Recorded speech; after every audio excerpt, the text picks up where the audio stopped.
حضرت ابو سفیان کے اوپر میرا ایک کلپ، چھوٹا سا کلپ ہے، وہ ہزاروں لوگوں نے دیکھا ہے. مجھ سے سوال کیا گیا تھا کہ حضرت ابو سفیان رضی اللہ تعالیٰ عنہ کا عموماً جب ذکر کیا جاتا ہے تو ان کے ساتھ حضرت نہیں بولا جاتا، ابو سفیان بولا جاتا ہے. تو اس کے جواب میں نے ایک بیٹر ٹروتھ بتایا تھا کہ چونکہ ان کی زندگی کا اکثر پیریڈ کفر میں گزرا ہے، تو جب ہم ان کی کفر کی زندگی کے واقعات ڈسکس کرتے ہیں تو حضرت کے ساتھ تو نہیں کر رہے ہوتے، نہ ہمارے ائمہ نے حضرت کے ساتھ کیے ہیں. ابو سفیان کا قافلہ جا رہا تھا، دوسری طرف سے ابو جہل کا آ گیا، اور وہ اللہ تعالیٰ نے وعدہ کیا سورۃ الانفال میں دونوں میں سے ایک دے گا، تو ابو جہل کے ساتھ مڑ بھیڑ ہو گئی. اس کے بعد بدر میں تو شکست ہوئی، احد کے لیے ابو سفیان ہی سارا لشکر اکٹھا کر کے لایا تھا بدلہ اتارنے کے لیے. خندق میں پھر ابو سفیان آیا تھا. کرتے کرتے فتح مکہ کے موقع کے اوپر جب مسلمانوں کی ڈومیننسی اتنی ہو گئی، پھر عباس ابن عبد المطلب کی یاری تھی ابو سفیان کے ساتھ، تو انہوں نے کہا کہ اب بھی تجھے یقین نہیں ہے، اگر تیرے بتوں میں کوئی جان ہوتی تو آج تجھے بچا لیتے، دیکھو محمد کا رب ان کے ساتھ کھڑا ہے، آج وہ فاتح کی حیثیت داخل ہو رہے ہیں، تو تجھے اب ان کے نبی ہونے میں کوئی شک رہ گیا؟ تو اس وقت انہوں نے اسلام قبول کیا، اور میں نے اس میں کہا تھا کہ یہ اسلام انہوں نے اس وقت قبول کیا جب بالکل موت کا ڈر سامنے آ گیا تھا. لیکن میں نے ساتھ یہ بولا تھا کہ ہم سے بہتر اسلام ہے، ہم باقی حساب سے کمپیئر کر رہے ہیں، جو قرآن میں ہے کہ جو فتح مکہ سے پہلے مسلمان ہوئے اور جو بعد میں وہ برابر نہیں ہو سکتے. ٹھیک ہو گیا. پھر نبی الاسلام نے ان کی دل جوئی کے لیے فرمایا کہ جو ابو سفیان کے گھر میں داخل ہو جائے وہ امن پا گیا. یہ صرف دل جوئی تھی، کیونکہ اس کے آگے یہ بھی الفاظ ہیں صحیح مسلم میں کہ جو اپنے گھر کے اندر رہے گا وہ بھی امن پا گیا. تو اگر مجھے یہ کہا جا رہا ہے کہ آپ اپنے گھر میں رہو تو امن میں ہو، مجھے کیا ضرورت ہے کہ میں 2 کلومیٹر جناب گھوڑے پہ چل کے جا کے تو ابو سفیان کے گھر میں جا کے بنا لوں؟ جو اپنا دروازہ بند کر لے گا وہ امن میں ہے. ابو سفیان کا نام صرف اس لیے لیا کہ وہ چونکہ وہ مکے کا سردار تھا، نبی علیہ السلام کو اس چیز کا احساس تھا کہ اس کی سرداری تو اب جا رہی ہے ہمیشہ کے لیے، تو اب ظاہر ہے کہ اس ایک جینس تو انسان میں ہوتے ہیں، تو اب اس کی دل جوئی کے لیے اسے کہا جاتا ہے مؤلفۃ القلوب، جن کی تالیف قلب کی جائے، یا طلقاء کا لفظ بھی بولا جاتا ہے. تو میں ان کو تالیف قلب کروں؟ سر یہ تو کچھ بھی نہیں ہے. صحیح مسلم میں آپ زکوٰۃ والا چیپٹر نکال کے دیکھیں، اوپر تلے 8-10 احادیث آپ کو غزوہ حنین والی ملیں گی. غزوہ حنین فتح مکہ کے بعد ایک جہاد ہوا ہے جو آخری جنگ تھی جو عرب کے لوگوں کے ساتھ ہوئی، اس کے بعد تو پھر رومن اور پرشین امپائر پہ مسلمان چڑھے ہیں. غزوہ حنین کے موقع پر قبیلہ حوازن کے ساتھ جب جنگ ہوئی، اس دوران نبی علیہ السلام کے ہاتھوں ہزاروں مویشی آئے، تو آپ نے 100 اونٹ ابو سفیان کو دیے. 100 اونٹ آج کا بھی سر کروڑوں روپیہ بنتا ہے. 2.5-3 لاکھ روپے کا بھی باٹھا سا لگائے ہیں تو 2.5-3 کروڑ تو بن گیا نا. اچھا 100 اونٹ صفوان کو دے دیے. صفوان کون؟ حضرت بلال حبشی کا جو آقا تھا، جو ان پہ ظلم کرتا تھا، اس کا بیٹا صفوان بن امیہ. اس طرح اور لوگوں کو 100 اونٹ دیے. تو اب جو انصار مدینہ تھے ان میں کچھ نوجوان تھے جو تیز طبیعت کے تھے، ان کا دیکھو اس شخص کے اوپر اپنے قبیلے کی محبت غالب آ گئی ہے. ابھی تو ہماری تلواروں سے قریش کا خون بھی خشک نہیں ہوا، یعنی ہم نے نبی کی خاطر قریش مکہ کے ساتھ اتنی جنگیں لڑی ہیں، اور یہ جو لوگ اب مسلمان ہوئے ان کے باپ دادا کے خون تو ہماری تلواروں کے ساتھ لگے ہوئے ہیں، تو یہ مال غنیمت تو ہمیں ملنا چاہیے تھا، انہی میں بانٹ رہے ہیں. لاجیکلی ان کا اعتراض بالکل درست تھا، لیکن اسلامکلی غلط تھا، کیونکہ نبی علیہ السلام کو تو اللہ کی تائید ہے. قرآن میں ہے وَمَا آتَاكُمُ الرَّسُولُ فَخُذُوهُ، جو نبی دیں وہ لے لو، جو نہ دیں جس سے روک دیں رک جاؤ. یہ مال غنیمت کے بارے میں قرآن میں ہے نا، ویسے آپ اس کو جنرلائز بھی کر سکتے ہیں. تو نبی علیہ السلام پہ اسی وقت وحی نازل ہوئی، صحیح مسلم کے الفاظ ہیں. آپ علیہ السلام نے انصار مدینہ کو بلا لیا، ان کے سینئر لوگ بھی آ گئے. فرمایا تم لوگوں نے یہ بات کی ہے؟ انہوں نے کہا یا رسول اللہ یہ ہمارے کچھ تیز طبیعت کے لوگ ہیں، انہوں نے یہ بات کی ہے. مجھے اللہ نے وحی کے ذریعے بتا دیا. تو آپ علیہ السلام نے فرمایا کہ کیا تم اس بات پہ راضی نہیں ہو کہ یہ دنیا کا مال لے جائیں اور تم اللہ کے رسول کو لے جاؤ؟ ہائے ہائے ہائے ہائے. پھر آپ نے فرمایا بعض اوقات میں جس سے محبت کرتا ہوں اسے کچھ نہیں دیتا ہوں، اور جن کا مجھے ڈر ہوتا ہے یہ کفر میں ہی نہ رہ جائیں یا کفر میں ہی پکے نہ ہو جائیں، اسلام میں پکے نہ ہوں، میں ان کو زیادہ دیتا ہوں تاکہ ان کا دل اسلام کی طرف مائل ہو جائے. تو یہ حضرت ابو سفیان کی گستاخی کون کر رہا ہے؟ نبی علیہ السلام یہ تو یہی کہیں گے نا کہ نبی اسلام کے دل میں کچھ تھا, ان کو خوشی نہیں ہوئی تھی ایمان لانے کی. واٹ نان سینس آپ یہ باتیں کر رہے ہیں. چلیں کرنے کی برکت ہوتی ہے, پھر ان کو اور کھول کے بیان کرتے ہیں. میں اور بھی بہت کچھ کھولوں گا, لیکن میں بس اتنا کرتا ہوں کم از کم آپ لوگوں تک بات پہنچے. تو پھر آپ علیہ السلام نے فرمایا کہ اگر پوری دنیا ایک گھاٹی میں چلے اور انصار دوسری میں انصار کے ساتھ ہوں گا, میرا جینا اور مرنا انصار کے ساتھ ہے, اور میں یہاں مکے میں نہیں رہوں گا, میں واپس انصار کے ساتھ جاؤں گا. ٹھیک ہے. اور آپ علیہ السلام فرمایا لیکن مجھے پتہ ہے انصار میرے بعد اور لوگوں کو تم پہ ترجیح دی جائے گی, تم صبر کرنا یہاں تک کہ حوض کوثر پہ آ کے مجھے ملنا. تمہارے ساتھ لوگ زیادتی کریں گے, اور حوض کوثر پہ جا کے کیا ہونا ہے, سحقن سحقن لمن غیر بعدی, ان پہ پھٹکار ہو جنہوں نے میرے بعد دین کو بدل دیا. جن لوگوں نے انصار مدینہ کے ساتھ زیادتی کی ہے, آل امیہ نہیں کی ہے نا. یہ تو امتی امتی والی روایت لے کے آتے ہیں. بخاری مسلم میں 8 حدیثیں ہیں کہ میرے حوض کوثر پہ لوگ آئیں گے, میں کہوں گا اصحابی اصحابی, یہ تو میرے ساتھی ہیں. تو کہا جائے گا یا رسول اللہ آپ کے بعد انہوں نے دین کو بدل دیا تھا.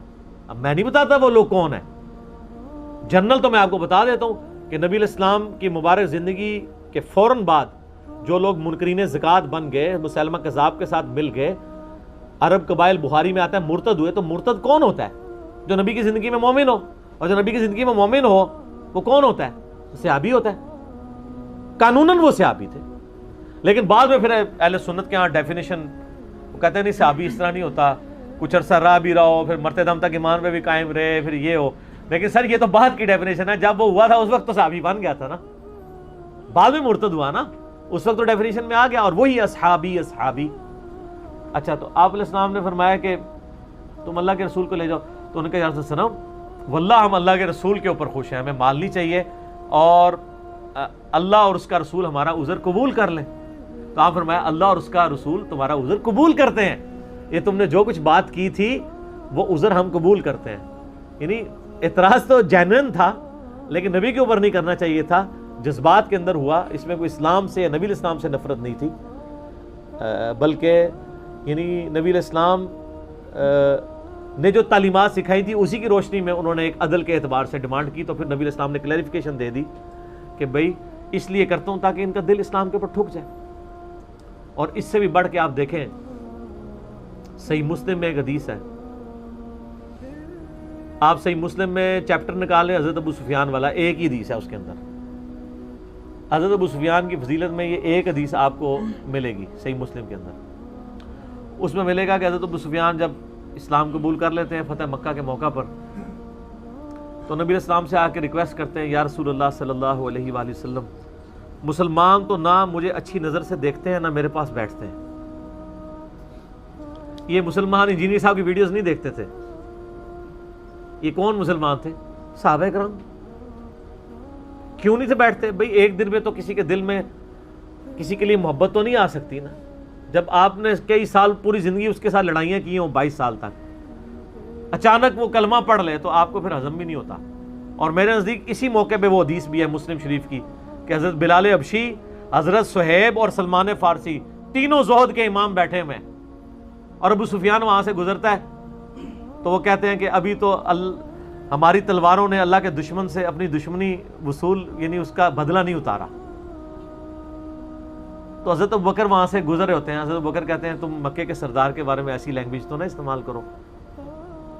لیکن صحابہ کرام کو وٹ بھی تھا کہ یار پوری زندگی لڑتا رہا, اینڈ پہ کلمہ پڑھ لیا, ہم نے تو بدلہ اتارنا تھا اسے. وہ اپنی جگہ جینوئن تھا, یعنی اینڈ پہ آگے پی ٹی آئی جوائن کر لی ہے. آج کے دور میں بات کر رہا ہوں, ٹھیک ہے. تو نبی صلی اللہ علیہ وآلہ وسلم کو جا کے حضرت ابوبکر صدیق نے جا کے بتایا کہ یا رسول اللہ صلی اللہ علیہ وسلم یہ دیکھیں, یہ بلال حبشی کو, سلمان فارسی کو اور صہیب کو ابو سفیان کے بارے میں کیسی بات کر رہے تھے, تو میں نے ان کو منع کیا.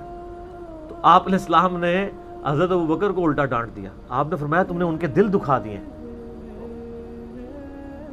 آپ کو پتا تھا یار ان لوگوں نے قربانیاں کی ہوئی ہیں. حضرت ابوبکر کی للہ یہ دیکھیں, الٹے قدم واپس آئے اور کہا کہ میں آپ سے معافی مانگتا ہوں اگر آپ کی دل آزاری ہوئی ہو. ہائے ہائے ہائے, یہ بالکل فٹ ان بیٹھتی ہے مسلم شریف کی والی حدیث دوسری حدیث میں. اچھا اس مسلم شریف کی حدیث میں آتا ہے نہ مسلمان میرے پاس بیٹھتے ہیں نہ میری اچھی نظر سے مجھے دیکھتے ہیں. تو یا رسول اللہ صلی اللہ علیہ وسلم میری کچھ خواہشات ہیں اگر آپ پوری کر دیں. آپ میں بتاؤ کہ آپ صلی اللہ علیہ وسلم میری بیٹی ہے ام حبیبہ، اگر آپ اس کو اپنے نکاح میں لے لیں، میرا آپ کے ساتھ ایک رشتہ قائم ہو جائے، مسلمان مجھے رسپیکٹ دینا شروع کر دیں گے، اور یہ میرا بیٹا ہے معاویہ، اس کو آپ اپنا نائب منشی رکھ لیں، یہ کاتب ہے، آپ کے لیے خط و کتابت کر دیا کرے گا۔ تو آپ فرمایا ٹھیک ہے، نعم، مختصر جواب دیا۔ اور تیسرا، مجھے کسی جہادی لشکر میں بھیج دیں کہ پہلے تو میں اسلام کے خلاف لڑتا رہا، میں اسلام کے لیے بھی لڑ لوں۔ آپ فرمایا اچھا۔ یہ حدیث ختم نہیں ہوتی، وہ راوی کہتا ہے حدیث کا، ابو زمائل ابن عباس کا شاگرد، وہ کہتا ہے کہ نبی علیہ السلام کی عادت تھی کہ آپ نہ نہیں کسی کو کیا کرتے تھے۔ اگر ابو سفیان خود سے نبی علیہ السلام کو یہ ریکویسٹ نہ کرتا تو آپ کبھی بھی یہ تینوں خواہشات اس کی پوری نہ کرتے، لیکن اس نے خود آ کے ریکویسٹ کی تو آپ علیہ السلام نے اس کو شفقت فرمائی کہ چلو یہ ٹھیک ہے۔ یہ وہ کاتب وحی کہتے ہیں جی، وہ وحی نازل ہوئی اور وہ اللہ کی وحی کے ذریعے نبی علیہ السلام نے کاتب وحی لگایا۔ یہ کاتب وحی اس طرح لگے ہوئے ہیں ایک سفارش کے ساتھ ابو سفیان کی، وہ بھی تالیف قلب کے لیے، اور اس میں بھی کاتب کے الفاظ ہیں، کاتب وحی والی حدیثیں علیحدہ سے ہیں، وہ بھی ٹھیک ہیں، لیکن وہ پھر اس کے ساتھ اور بہت کچھ جڑا ہوا ہے، وہ بہت تلخ ہے، آپ متحمل نہیں ہیں اس کے لیے۔ آپ میرا ایک کلپ دیکھ لیں، حضرت معاویہ رضی اللہ تعالیٰ عنہ کاتب وحی، تو میں نے اس میں سارے حقائق کھول کے بیان کیے ہیں، اس کو اسی جگہ پہ کنکلوڈ کرتے ہیں۔ ٹھیک ہو گیا؟ علی بھائی اگلا سوال ہے، کراچی کے ایک مفتی نے ایک لکھی ہوئی پرچی پڑھی جس پر آپ پر یہ الزام لگایا کہ آپ کا موقف ہے کہ اگر کوئی قبر کے سوالات کے صحیح جوابات بھی دے دے تو بھی فرشتے اس مسلمان کو پیٹتے ہیں۔ استغفر اللہ۔ کیا دیکھ لو، خود علم کیوں نہیں حاصل کیا؟ کیا تو نے خود علم کیوں نہیں حاصل کیا؟ حالانکہ آپ نے یہ بات صحیح بخاری سے جوابات نہ دینے والے کے بارے میں بیان فرمائی تھی۔ یہ علماء اللہ سے ڈرتے نہیں ہیں؟ کیا سستی شہرت کے لیے جھوٹ تک بول جاتے ہیں؟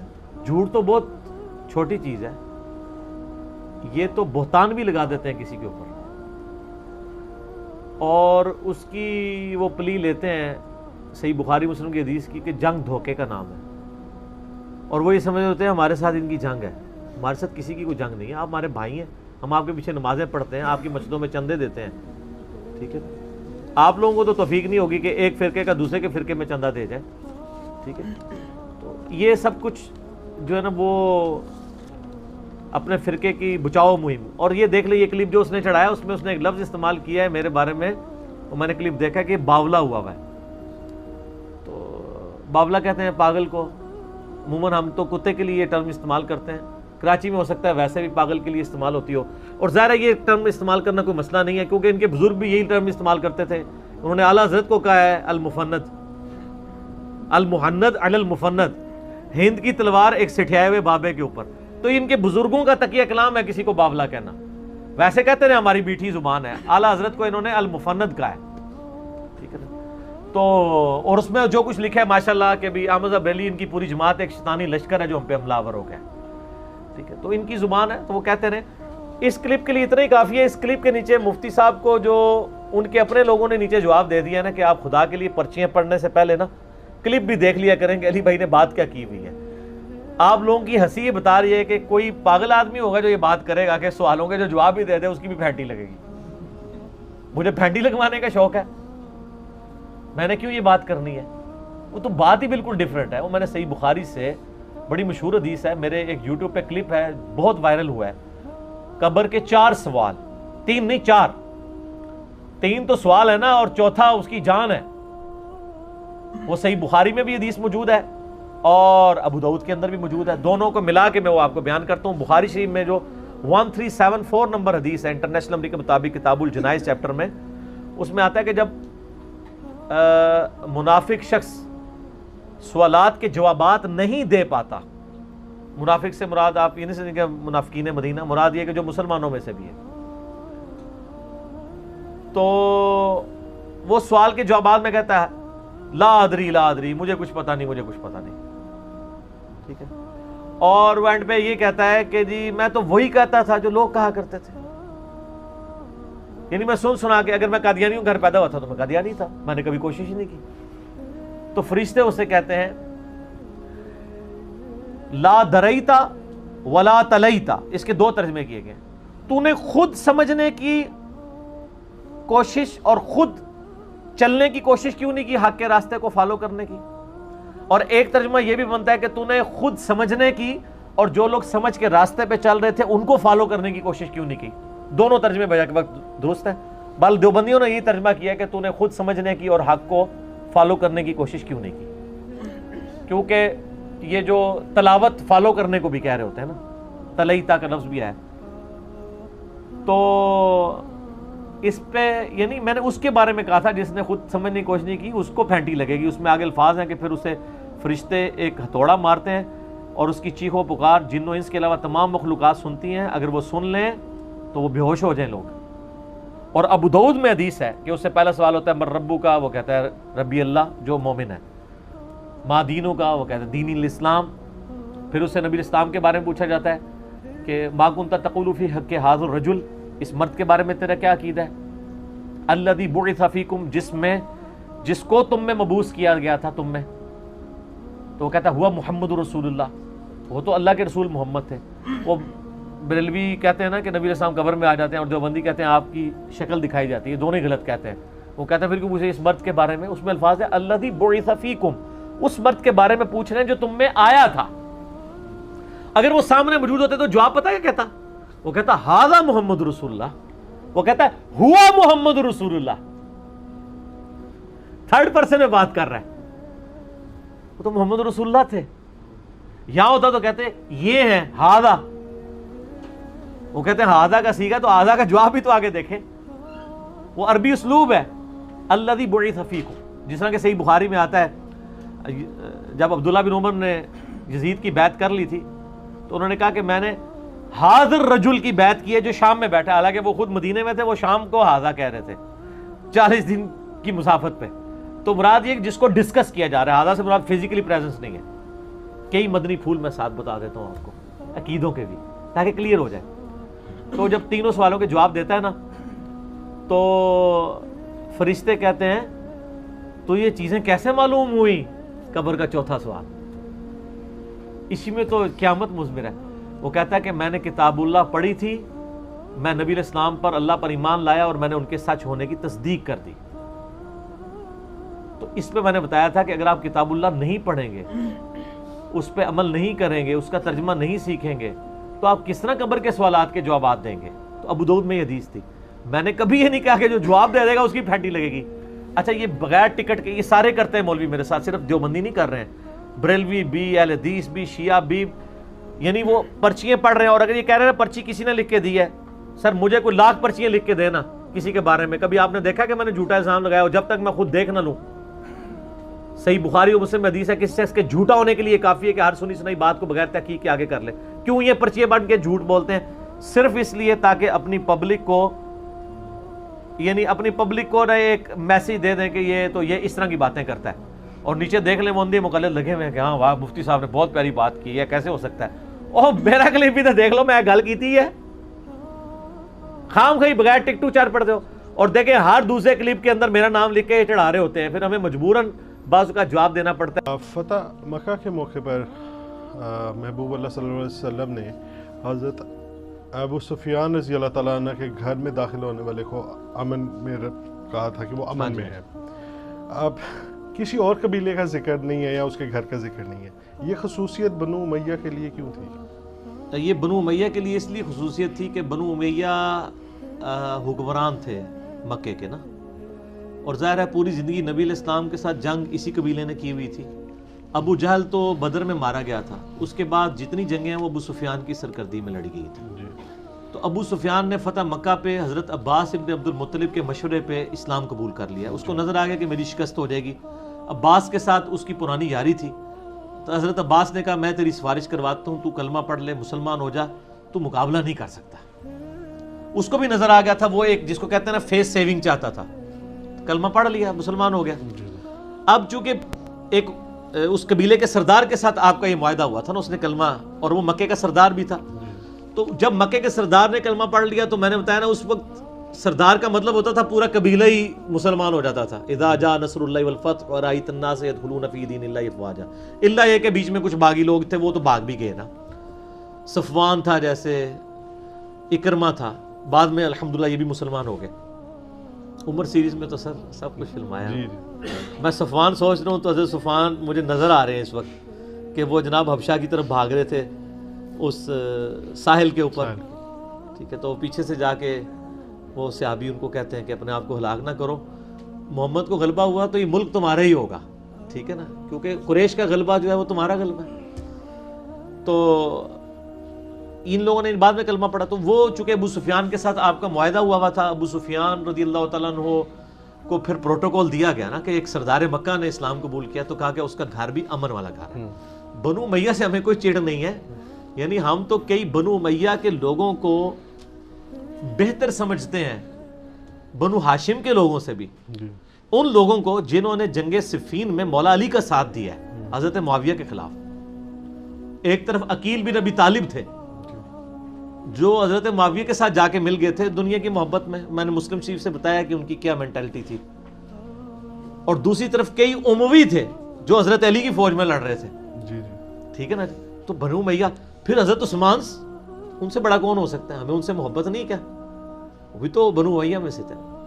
لیکن وہ جب ایک بات ہو رہی ہوتی ہے میجارٹی, پھر عمر بن عبدالعزیز, پھر یزید کا اپنا بیٹا معاویہ ابن ابی یزید, معاویہ بن یزید, اس کو تو شیعہ بھی رحمۃ اللہ علیہ کہتے ہیں, جس نے خلافت قبول نہیں کی تھی, اور وہ 40 دن کے بعد وہ بھی مر گیا 22 سال کی عمر میں. اس نے کہا میرے باپ نے جو کچھ دنیا اور آخرت برباد کی ہے میں اس پہ نہیں. پھر مروان نے بغاوت کر کے تو سنبھال لی تھی حکومت, لیکن جو حکومت ویک تھی تو دوسری جگہ عبداللہ ابن زبیر نے حجاز میں حکومت سنبھال لی تھی. پھر 9 سال پیرلل میں حکومت رہی ہے, آل امیہ کی اور یہاں پہ آل زبیر کی. تو ہمیں کسی سے کوئی چڑ نہیں ہے, ہم گناہ گار سے نفرت نہیں کرتے ہیں, اس کے گناہوں سے نفرت کرتے ہیں. ٹھیک ہو گیا, اس کی برائیوں سے نفرت کرتے ہیں. ابھی جیسے آپ نے بتایا بھی کہ سیدنا عثمان اللہ ان سے راضی ہو, کافی نہیں ہے یہ فضیلت بنو امیہ کے لیے؟ نہیں, بنو امیہ کے لیے یہ فضیلت پورے خاندان کے لیے تو کافی نہیں ہوگی. اس کی وجہ یہ ہے کہ اگر اس طرح سے فضائل ماننے شروع کر دیے جائیں تو پھر جس قبیلے میں ایک بندہ مسلمان ہوا ہے وہ پورا قبیلہ ہی بخشا جائے, اس طرح تو نہیں ہوگا. ہم تو کہتے ہیں وہ قبیلہ چاہے بنو ہاشم ہی کیوں نہ, ابو لہب اب کون تھا, ہاشمی تھا, تو ہم تو اس کا کوئی احترام نہیں اس حوالے سے کرتے. تو اسلام میں قبائل اس بنیاد کے اوپر آپ نے ان سے محبت نہیں کرنی. ویسے تو قریش کو اللہ نے ویسی فضیلت دی ہے نا سارے جان والوں پہ, بنو اسماعیل کو, پہلے بنو اسرائیل کو تھی نا, وَأَنِّي فَضَّلْتُكُمْ عَلَى الْعَالَمِينَ, اب بنو اسماعیل کو ہے. بنو اسماعیل میں ظاہر ہے بنو امیہ بھی آتی ہے, اور بنی ہاشم بھی آتی ہے, بنی عبد الشمس بھی آتی ہے, بنو عدی بھی آتے ہیں, بنو تیم بھی آتے ہیں, بنو تمیم بھی آتے ہیں. یہ سارے کے سارے قبائل قریش کے تھے. یہ بنو اسماعیل ہیں, وہ تو یعنی ہیومن ڈگنیٹی میں ہم ان کو ظاہر ایک رسپیکٹ دیتے ہیں. باقی حضرت عثمان کی فضیلت کی وجہ سے باقی سب تو نہیں ایک ٹکٹ میں سارے مزے کر سکتے نا, ایسا تو نہیں ہوگا. جن لوگوں نے مطلب اس طریقے سے اسلام کے ساتھ زیادتی کی ہے تو ان کا حضرت عثمان والا بینیفٹ تو ان کو نہیں دیا جا سکتا. جس طرح میں آپ کو آج کے دور کی مثال دیتا ہوں, ہمیں اکثر اہل حدیث سے جب یزید کے مسئلے میں بات ہوتی ہے وہ کہتے ہیں نہیں دیکھیں نہیں زبیر لزئی صاحب کتنا یزید کے خلاف تھے, تو ہم کہتے ہیں ایک زبیر لزئی کا بینیفٹ پورے مکتبہ فکر کو ہم دے دیں, جس کی اکثریت جو ہے یزید کو رحمۃ اللہ علیہ کہتی ہے. وہ بینیفٹ صرف زبیر لزئی کو مل سکتا ہے نا, اور ان کو بھی آپ کے بڑے بڑے علماء کہہ رہے ہیں جی وہ تو متفرد تھے اور ہم ان سے اعلان برات کرتے ہیں. تو حضرت عثمان کا بینیفٹ حضرت عثمان کو ہی ملے گا نا, کوئی اور تو نہیں اس کا بینیفٹ اٹھا سکتا. ایک ٹکٹ میں اتنے مزے تو نہیں کرنے چاہیے. تو حضرت عثمان کو تو ہم کرتے ہیں, اور پھر جب ہم بنو امیہ کو کنڈیم کر رہے ہوتے ہیں تو یہ ہماری اپنی ذاتی اختراع نہیں ہے, صحابہ کرام نے بڑے سخت الفاظ میں کیا ہے. یہ میرے واقعہ کربلا والے ریسرچ پیپر میں نبی الاسلام نے کاٹ کھانے والی ملوکیت کا ایسے مسند احمد میں, ابو داؤد کے اندر, ترمذی میں, ابن ماجہ میں, پھر مسند ابی یعلا میں صحیح سند کے ساتھ ہے. آپ نے فرمایا میں نے آل مروان کے بندروں کو اپنے ممبروں پہ دیکھا ہے خواب میں, اور ابو ہریرہ کہتے ہیں یہ آپ کی وفات کے دن قریب تھے, آپ نے خواب دیکھا اور وفات تک پھر آپ کو مسکراتے ہوئے نہیں دیکھا گیا. حضور نے تو ان کو بندر کہا ہوا ہے اہل امیہ کو. تو ہم نے کہا مسلم شریف میں حدیث ہے میری امت کا یہ قبیلہ میری امت کا کو تباہ و برباد کر دے گا. تو صحابہ نے کہا یا رسول اللہ آپ کیا ہمیں حکم دیتے ہیں؟ فرمایا کہ کاش میری امت ان سے الگ ہو جائے. پھر 60 کے سن ہجری کے بارے میں کتنی 60 سے پہلے پناہ مانگا کرتے تھے حضرت ابو ہریرہ. یہ ساری حدیثیں میں نے اس کے اندر ڈالی ہیں. تو آل امیہ نے جو کچھ یعنی کیا ہے وہ تو نبی الاسلام کی حدیث کی روشنی میں, اور باقی جو کچھ ہے میرا واقعہ کربلا والا ریسرچ پیپر پڑھ لیں, مسئلہ میرا 101 دیکھ لیں. خلافت و ملوکیت صحیح مسئلہ خروج اور فکر حسین حق پرستی کی علامت ہے. حضرت عثمان کے تو ہم شیعہ ہیں, ہم حضرت عثمان کو کا دفاع کرنے والے ہیں، لیکن حضرت عثمان کی وجہ سے ان کے نام کے اوپر جن لوگوں نے مزے کرنے کی کوشش کی ہے اور اسلام کا حلیہ بگاڑا ہے، ان کا تو ہم دفاع نہیں کریں گے قطعاً، چاہے وہ کوئی بھی ہو۔ اسی طریقے سے اگر کوئی سید ہو کے جو ہے وہ اسلام کو نقصان پہنچاتا ہے تو ہم اس کا سید ہونے کی وجہ سے تو احترام نہیں کریں گے، ٹھیک ہوگا؟ جی، تو اسی میں ایک ضمن یہ بھی بتاتے چلیں کہ خلفائے راشد جو ہے، اللہ ان سب سے راضی ہو، ان کی جو پیٹرن چار پہلے حضرت ابو بکر، پھر حضرت عمر، پھر حضرت عثمان، پھر حضرت علی، یہ بھی کیا ایک فضیلت ہی ہے اس صحابی کی کہ وہ پہلے تھے، پھر دوسرے، پھر تیسرے نمبر پہ؟ فضیلت تو ہے نا جی ان کی، آپ سے فرمایا نا کہ علیکم بسنتی و سنت الخلفاء الراشدین المہدیین، ترمذی میں، ابن ماجہ میں، ابو داؤد میں حدیث ہے، تم پر میری اور میرے خلفاء راشدین کی سنت لازم ہے۔ جی، تو جب سنت کی پیروی کا حکم آ گیا تو ظاہر ان کی بہت بڑی فضیلت ہے یہ، اور لگ سے احادیث تو ویسے ہی موجود ہیں، لیکن اسپیسیفکلی ابو داؤد ترمذی میں میرے بعد خلافت 30 سال تک رہے گی، پھر فرمایا گن ابو بکر کے 2 سال، عمر کے 10 سال، عثمان کے 12 سال اور علی کے 6 سال۔ تو وہ تابعی پوچھتا ہے کہ آل امیہ تو کہتے ہیں حضرت علی علیہ السلام خلیفہ ہی نہیں ہے۔ 4646 نمبر حدیث ہے ابو داؤد کی، اس میں امام ابو داؤد نے حضرت علی کو علیہ السلام لکھا ہے اسی حدیث کے اندر، کہ وہ تو کہتے ہیں کہ علی علیہ السلام جو ہیں وہ تو خلیفہ ہی نہیں ہے۔ تو اتنے غصے میں آئے حضرت سفینہ رضی اللہ عنہ، نے کہا یہ آل امیہ کی پیٹھ سے جھوٹ نکلا ہے، بنو زرقاء کی، حق تو یہ ہے کہ ان کی حکومت شریر ترین بادشاہت ہے، یہ حضرت سفینہ نے کہا۔ تو ظاہر فضیلت تو ہے، کوئی شک نہیں اس میں۔